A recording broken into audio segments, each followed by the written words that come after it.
Olá, muito bom dia, muito obrigado mais uma vez pela sua companhia. Está começando mais uma edição do programa Agronegócio e eu desejo a você um dia de muita paz e muita saúde. E no programa de hoje nós vamos falar das economias de Brasil e Argentina. Pela grandeza dos dois países, nós podemos dizer que são as duas piores economias dos principais países da América Latina. Você vai ver que o mercado do boi subiu e agora, ladeira abaixo, está descendo. Vou conversar com Vitor Graciliano, coordenador técnico de bovinos da MKSAB. E nós vamos falar também de ganho de peso diário, GPD, que é durante agora a recria de bovinos de corte. Vou mostrar que preços da arroba do boi gordo está mexendo aí com o setor produtivo. E você vai ver que mais uma guerra está para começar e dessa vez vai ser entre China e Estados Unidos. Vai voar números para tudo quanto é lado. Trata-se de uma guerra comercial que poderá favorecer inclusive o Brasil. O programa Agronegócio já está no ar.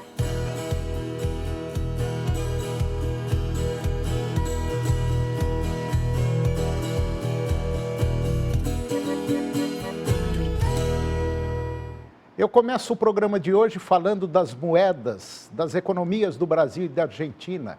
E pela grandeza desses dois países, nós podemos dizer que são as duas piores economias dos principais países da América Latina.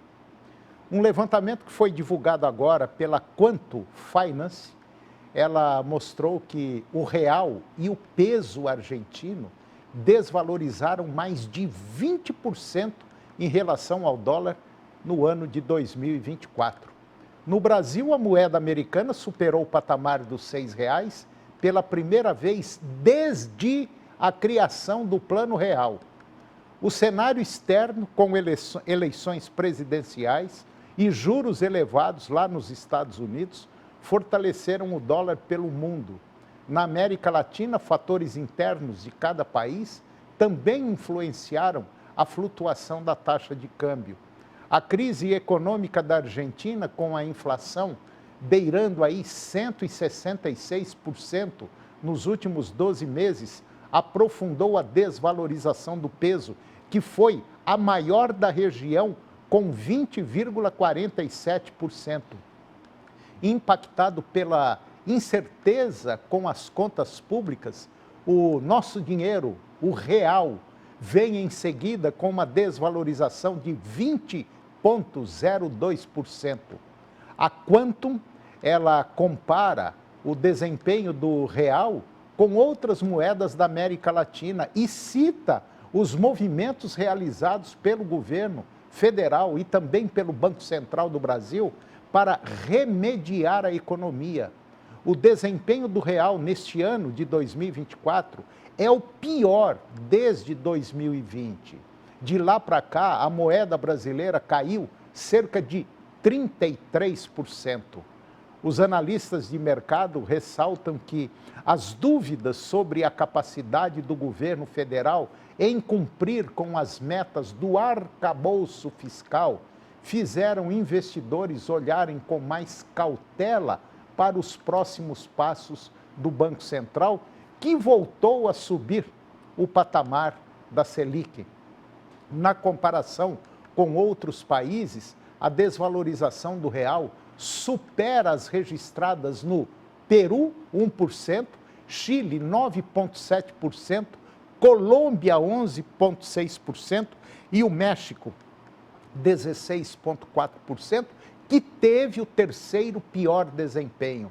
O peso mexicano, a moeda mexicana, afundou após a vitória de Cláudia Sheinbaum, que é do partido Morena.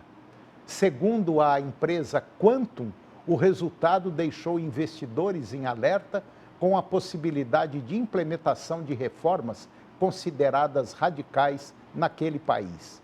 Já no caso da Argentina, o peso desvalorizou 94% nos últimos 4 anos e a empresa Quantum cita as reformas econômicas propostas pelo governo de Javier Milei, que pintou um quadro de recuperação. E agora vamos falar dos preços da arroba do boi, que está mexendo muito com o setor produtivo. O mercado físico do boi gordo registrou preços acomodados ao longo da última sexta-feira, agora na semana passada.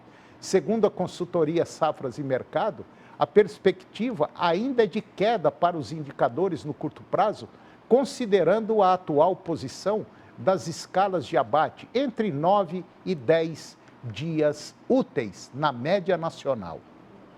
As paralisações de final de ano são uma variável chave a ser considerada, com muitas indústrias interrompendo o abate para a realização de manutenção programada.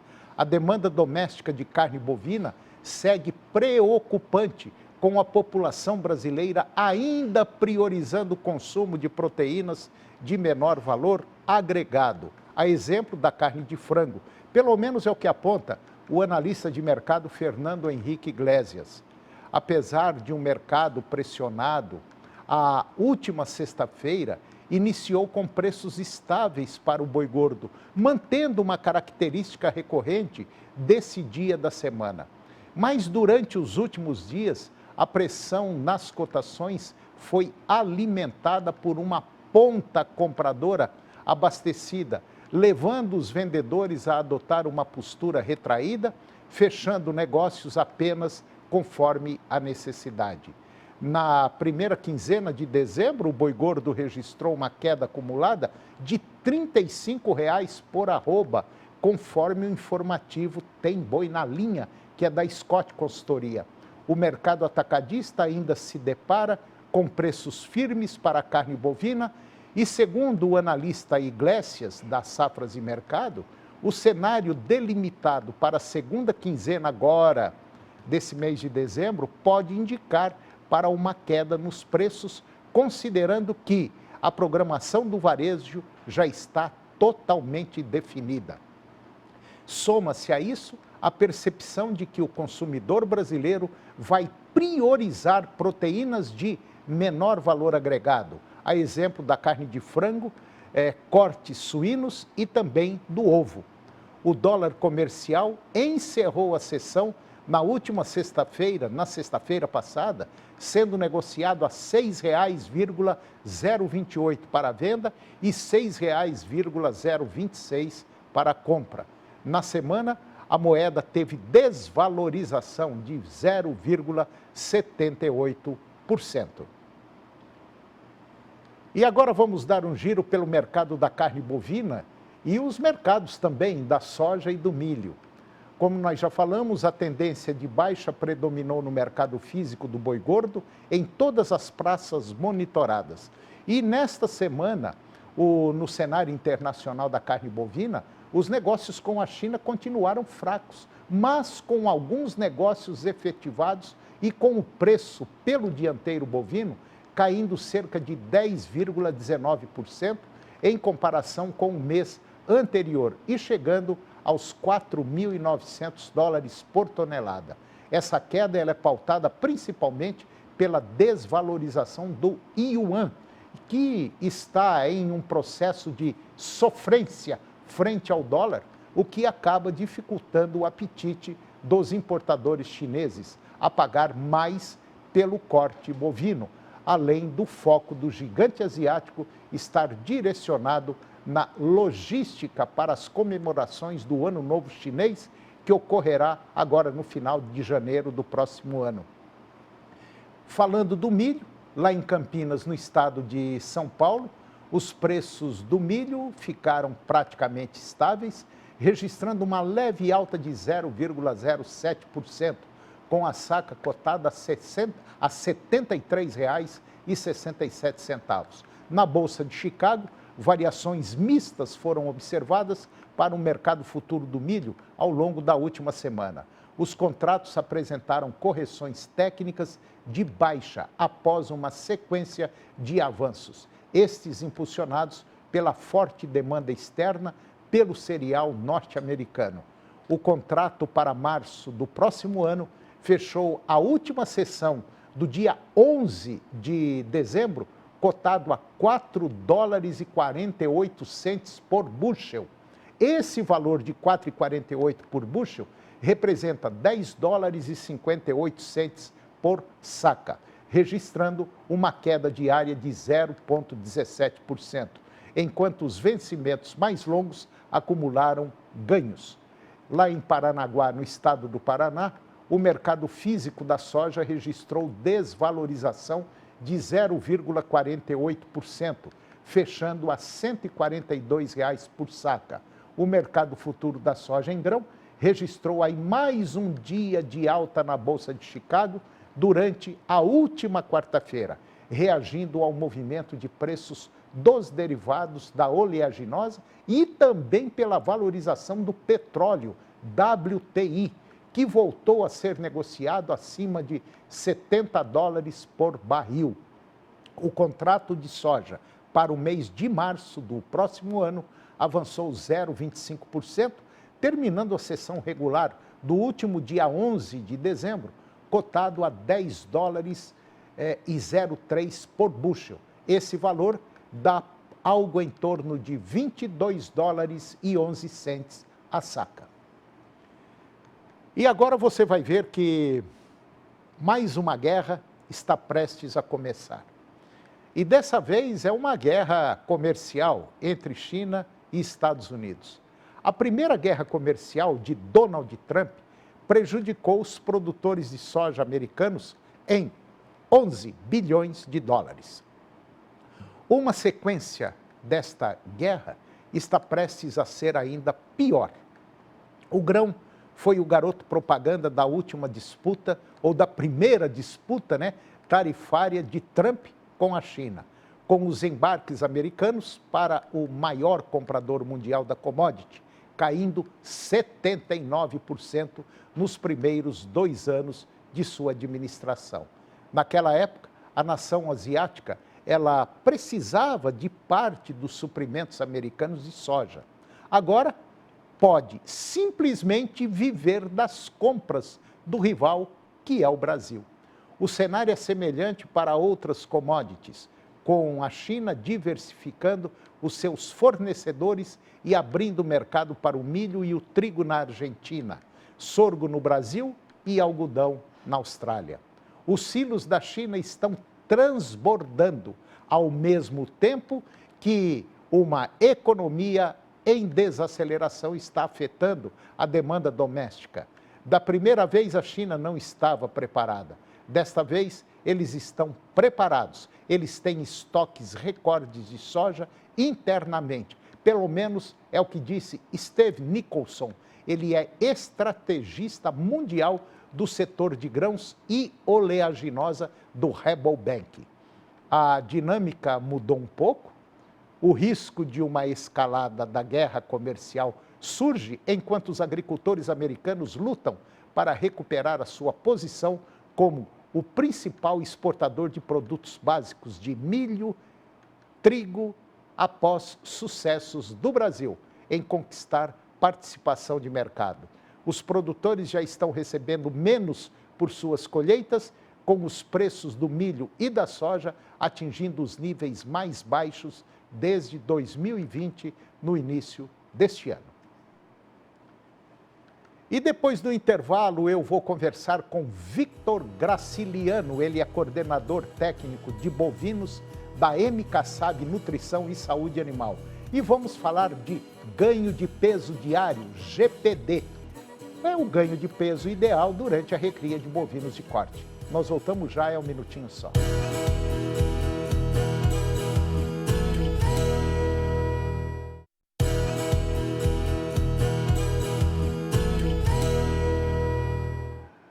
Nós estamos de volta e agora eu vou conversar com Victor Graciliano. O Victor, ele é coordenador técnico de bovinos da MK SAB Nutrição e Saúde Animal. E nós vamos falar de um tema muito interessante. Nós vamos falar de ganho de peso diário. Quer dizer, é ideal durante, principalmente agora, a recria de bovinos de corte. Victor Graciliano, muito bom dia, muito obrigado pela sua presença, é um prazer tê-lo aqui, está tudo bem? Bom dia, Toninho, Tá tudo ótimo, muito obrigado pelo convite. É uma honra a gente ter você aqui para falar de um tema muito interessante. E é um tema que mexe, porque quando você fala para o pecuarista, de maneira geral, nós temos que tratar do bichinho, porque ele tem que ganhar peso, porque senão você vai ficar mais um ano com o animal aí no pasto e vai ter prejuízo. Ih, rapaz, mas fica caro, viu? Nossa, rapaz, dá uma despesa. Quer dizer, dá mais despesa você ficar com um animal mais um ano na fazenda do que você fazer um tratamento adequado, certinho, onde você pode abatê-lo o mais rápido possível, né? Exatamente, Toninho. O animal que fica menos tempo na fazenda, normalmente é um animal que ele é mais rentável, né? E eu achei muito interessante a sua consideração, porque nas conversas sempre essa pauta ela é levantada, e quando essa pergunta ela vem à tona, normalmente, antes de respondê-la diretamente, eu gosto de primeiro fazer e responder uma pergunta que dá uma sustentação técnica para responder essa pergunta do ganho de peso diário ideal, que é basicamente o seguinte: eu gosto de perguntar para mim mesmo, qual que é o ganho de peso diário para eu pagar a despesa de um animal por dia na fazenda? Que normalmente não é um raciocínio que a gente faz, né? E quando eu estou fazendo simulações a respeito disso, recentemente eu fiz alguma, basicamente o que você observa, segundo, por exemplo, o benchmarking da Integra, safra 23 e 24, é que o desembolso cabeça-mês, em média, de animais recriados em fazenda a pasto, é por volta de R$ 97, R$ 98. Quando você traduz esse custo cabeça-mês em custo cabeça-dia, e você transforma esse custo em reais em custo de ganho de peso diário, basicamente a gente está falando que esse custo de R$ 97 em dia são 270 gramas mais ou menos de ganho de peso diário, 290 gramas mais ou menos de ganho de peso diário. Só que nessa conta não é só o desembolso cabeça-mês. Ainda a gente tem o ágio, que basicamente é a diferença do preço de compra do bezerro e do preço que eu vou vender o meu boi magro. Então, quando eu levo em consideração ainda a diferença do ágio, eu coloco mais 60 gramas cabeça-dia de custo de ganho de peso diário. Ou seja, eu estou falando que, pelo menos para empatar a operação de recria, mais ou menos eu tenho um custo de 360 gramas cabeça-dia. Aí é exatamente essa conta que basicamente ninguém faz, ninguém se preocupa com ela. E aí, quando um pecuarista ouve, ele assusta, né? Ele fala, caramba, ele não entende às vezes muito bem e fala, nossa, mas vai ficar caro demais. Será que fica caro? Eu acho que não. Eu acho que se você tiver uma gestão legal, tiver as coisas toda planejada, tudo certinho, tiver um lote de animal bom, um lote basicamente homogêneo, as coisas dão certo, dão um resultado positivo, né, Vitor? Toninho, é exatamente esse o ponto, né? Na verdade, quando você começa a fazer esse tipo de raciocínio, você observa que caro é o animal que não ganha peso. É verdade. Porque tá muito evidente. Se eu, nesse cenário, que eu peguei um benchmark, que os custos são reais, é a média dos clientes assistidos pela empresa de consultoria. Se o animal não performar um ganho de peso de 12 meses, e lembrando que nós vivemos num país tropical, continental, que eu tenho chuva e eu tenho seca, e na média esse animal tem que colocar 360 gramas por dia. Se esse animal não performa isso na média, a operação está pagando para trabalhar. É verdade. Então, assim, esse é o target inicial.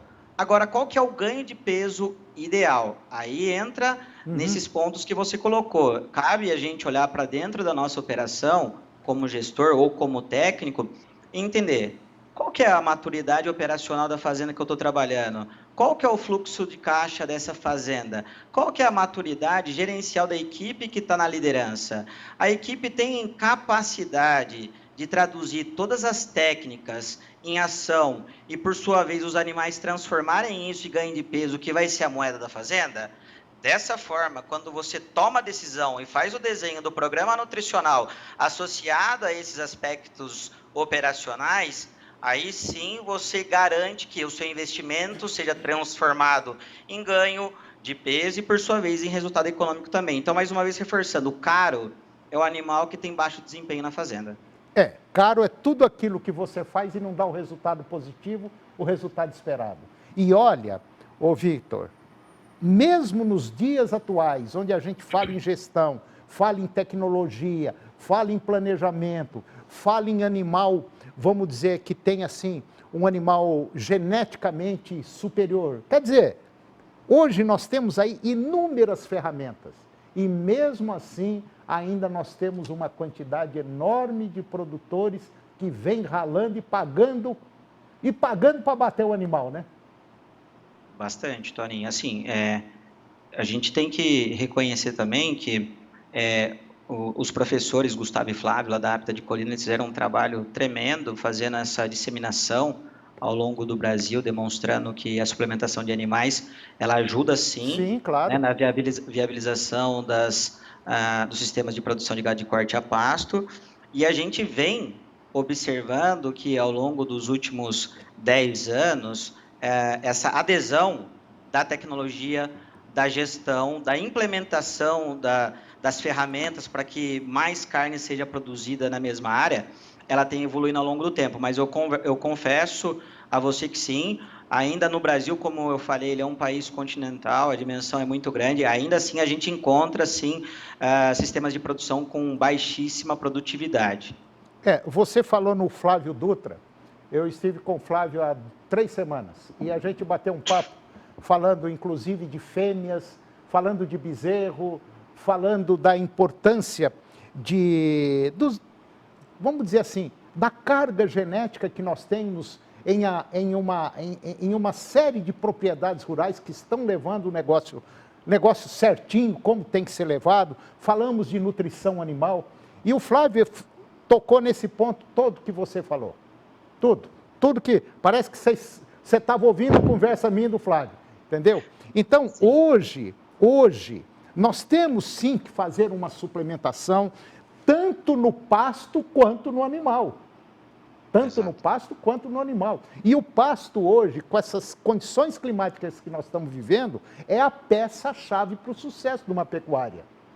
Totalmente, Toninho. Porque todo mundo sabe que nós temos época da zaga e época da seca, todo ano. Exatamente, e todo ano teremos, né? Sim. E você contextualizou muito bem, né? A gente está num país onde a gente tem primavera e verão, que a gente tem maiores volumes de chuva, a gente tem fotoperíodo crescente, a gente tem mais horas-luz dia e a gente tem temperaturas, em média, superiores quando a gente compara o outono e o inverno. E a gente sabe que a produção de pasto, o acúmulo de massa, ele é clima dependente. Então, evidentemente, né, quando você se debruça a literatura, por exemplo, para você ler estudos a respeito de diferentes níveis de suplementação e desempenho de animais recriados, evidentemente, as magnitudes de ganho de peso diário nos experimentos realizados nas águas, normalmente eles são superiores aos animais suplementados na seca.